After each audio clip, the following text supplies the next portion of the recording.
Hi everyone, my name is Marwin Mönkemeyer and I am an honorary research associate at the University of Cambridge Judge Business School. In the next couple of minutes, I would like to walk you through my latest research paper titled Engagement or Selection, Institutional Ownership, and Biodiversity Incidents. One of the grand challenges that our societies are facing is the loss of biodiversity. That is, the loss in the variability among living organisms and the ecosystems they form.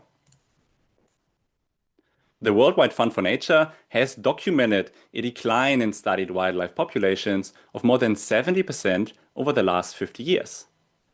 And this has strong implications for our economies, as more than 50% of global GDP directly depends on nature and ecosystem services. Stewardship by institutional investors can be a partial solution.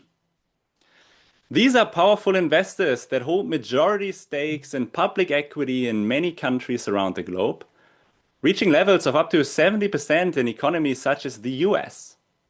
So they are very powerful, but they should also have the incentives to care about biodiversity, given their exposure to both physical and transition risks.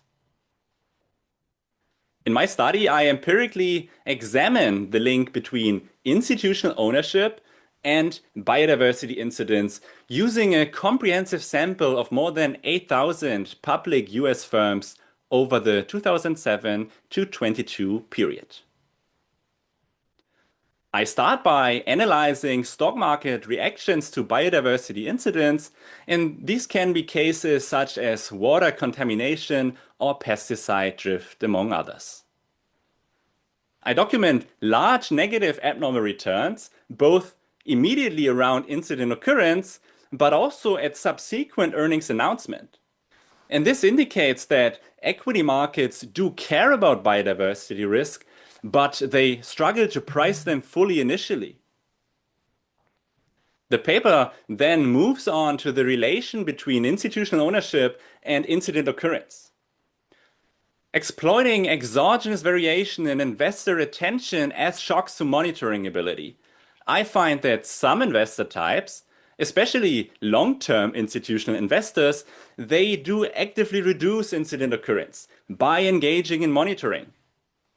Other investors, especially short-term investors, however, they only select into low-risk firms ex ante.